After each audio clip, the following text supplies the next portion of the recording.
suis arrivé à la DGAC en 1995 en tant que TS2EAC. J'ai rejoint la DTI où j'avais en charge l'approvisionnement des aérodromes en matériel de sécurité incendie pour les SSLIA et en matériel également de lutte contre le péril animalier pour le SPPA et en matériel de recherche et sauvetage. Je suis parti à Fort-de-France où j'ai rejoint la DRAC Antilles-Guyane et là j'étais expert coordonnateur SSLIA où j'avais un rayonnement donc sur les 3 départements, Guadeloupe, Martinique, Guyane. J'ai rejoint le centre de contrôle de KN Félix Eboué où j'étais chargé QSE.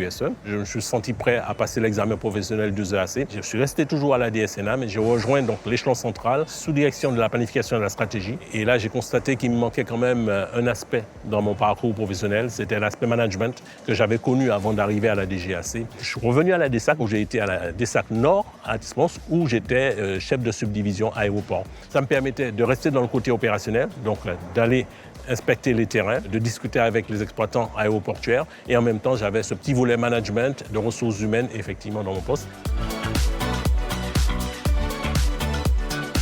C'est là que j'ai candidaté sur le poste donc, d'adjoint du délégué Guyane et j'ai été retenu et j'y suis maintenant depuis 4 ans pratiquement. Mes missions sont diverses et variées, mais elles peuvent être regroupées en 2 grandes catégories. Celle relative à l'inspecteur de surveillance et celle relative à l'adjoint du délégué. Concernant l'inspecteur de surveillance, je dois d'abord m'assurer que les exploitants aéroportuaires respectent les règlements en vigueur. Cela se passe au travers d'un plan de surveillance établi en collaboration avec le chef de division. Et en fait, ça se traduit sur le terrain par réaliser des inspections, rédiger des rapports, faire des suivis de plans d'action corrective, coordonner mes actions avec les autres inspecteurs de manière à contribuer à avoir des indicateurs totalement conformes à ce qui est entendu par la DSAC. Concernant l'adjoint du délégué, la mission première reste quand même de seconder le délégué lui-même dans ses tâches au quotidien. Être le délégué Guyane de la DSAC, c'est être le primo-interlocuteur de partenaires et d'opérateurs très variés. Le préfet, les autres services locaux de l'État, comme le parquet de Cayenne, l'ARS, le parc amazonien ou encore les forces armées en Guyane, mais aussi d'autres acteurs institutionnels comme la collectivité territoriale de Guyane, la Chambre de commerce et d'industrie de Guyane et d'autres nombreux comme les compagnies, les associations, les dronistes ou autres. Cela sous-entend de répondre à toutes les sollicitations externes dans les domaines techniques, économiques et stratégiques. Cela se fait bien évidemment en collaboration avec le siège à Fort-de-France. Cela nous amène régulièrement à devoir travailler avec les experts de la DSAC AG ou d'autres services de la DGAC pour réfléchir collectivement à des solutions adaptées à la situation guyanaise. Une autre mission également pour nous, c'est quand même d'accompagner le développement du transport aérien, d'accompagner les porteurs de projets. L'idée, en fait, c'est de contribuer à un développement harmonieux, durable du transport aérien en Guyane. Nous devons être le garant du respect de la mise en œuvre de la réglementation au niveau de la Guyane pour le compte de la DSAC.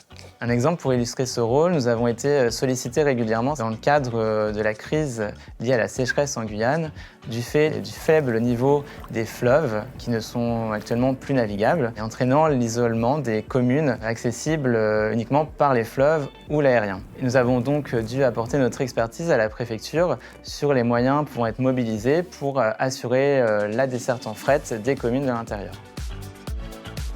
Nos expériences respectives, à Philippe et moi, au niveau national sur nos postes précédents, facilitent ces échanges et nous permettent de mieux appréhender les enjeux réglementaires et les processus de décision qui y sont liés.